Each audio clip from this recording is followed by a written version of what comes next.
Diabolical, coming at you with another one. I'm going to talk about foundational Black Americans have too much kumbaya going on with some of these other groups and some of the people in the white supremacist society. I see a lot of Black folks. Some might be foundational Black Americans, some might be Caribbeans or, Africans. We try to be up in everybody's face. Some of them Black people that's not on code. They're trying to be friends with all these other groups.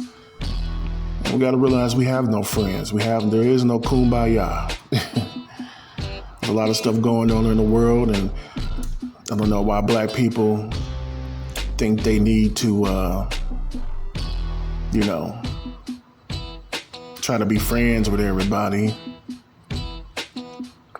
Trying to be the cool people,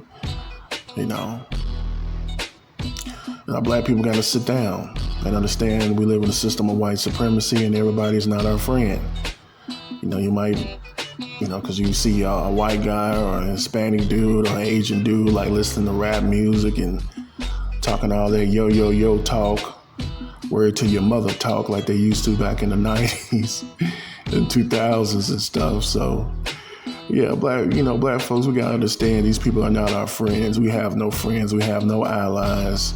There's no kumbayas. These people come over here and practice all kind of anti-Black racism, very hostile towards Black folks, foundational Black Americans. And we gotta understand that we have no friends.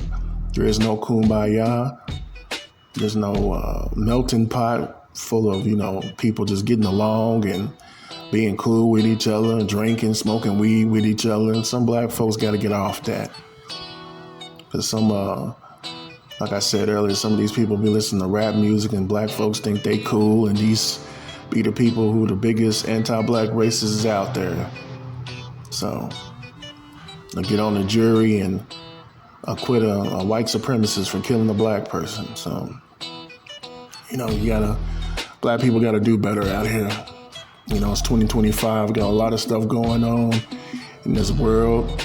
Got a lot of stuff going on with Donald Trump, and we got to sit down, man, and just be about replacing the system of white supremacy with the system of justice. That's what Black folks got to do. Foundational Black Americans. That's what we have to do. Can't be out here kicking it with all these other groups. These people are not our friends. These people are very hostile towards Black people, talking to Black people like we ain't nothing. Like we just roadkill on the street. Talk to us very, very disrespectful. And, I'm really getting tired of that. And some Black people need to wake up and understand we have no friends. There is no kumbaya. We ain't friends. We didn't have no allies. We're by ourselves in this. There's nobody going to come and help foundational Black Americans. These other groups come over here to replace us, be a buffer between us and the white supremacism. So, like I said, we have no friends, and a lot of Black people need to wake up. There is no kumbaya. And I'll be wanting to let Black folks know, like, hey, man, these people are not your friends. These people at these jobs are not your friends. You might have one or two people that, you might be cool with, but still keep them at arm's length and like an associate. Some Black people be looking for acceptance by some of these other people. We don't need no acceptance. Only acceptance we need is to get our reparations checked. And then the system of white supremacy. That's the only acceptance that we need to strive for. We don't need to be cool with everybody. We don't need to be doing all that stuff, man. Black people just have some Black folks have a need to for some attention from these other groups, and we gotta stop that, man.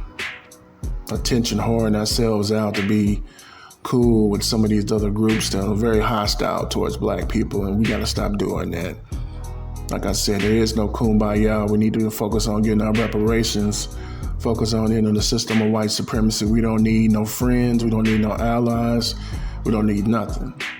So, I get tired of, random Black folks I'll be going out somewhere, they all up in some of these other groups' face, and I'm like, leave these people alone, man. We got our own problems we got to deal with. We don't need no allyship with none of these people. You'd be surprised how many of these folks are very anti-black, racist, and talking to black people in any kind of way, very rude, very disrespectful. And we've been on this land before the United States even became a country. Some of these people are new booty. Some of these people just came across the border, disrespectful, talking down to black people. Foundational Black Americans. If it wasn't for Foundational Black Americans, some of these groups wouldn't be here. So a lot of folks forgot that they used to have racial quotas. They wasn't letting all these immigrant groups over here in the United States before the 1960s. So a lot of people need to understand history. Foundational Black Americans, like, we gotta sit down and chill. Stop getting in all these people's faces. We ain't to stop being a party, folks. Stop drinking and smoking weed and trying to be cool with everybody, man. Just do your thing, get your money, go home, and get on code about ending the system of white supremacy and replacing it with a system of justice. But that's been more diabolical. I'm gonna go ahead and leave it there. I'm gonna holler.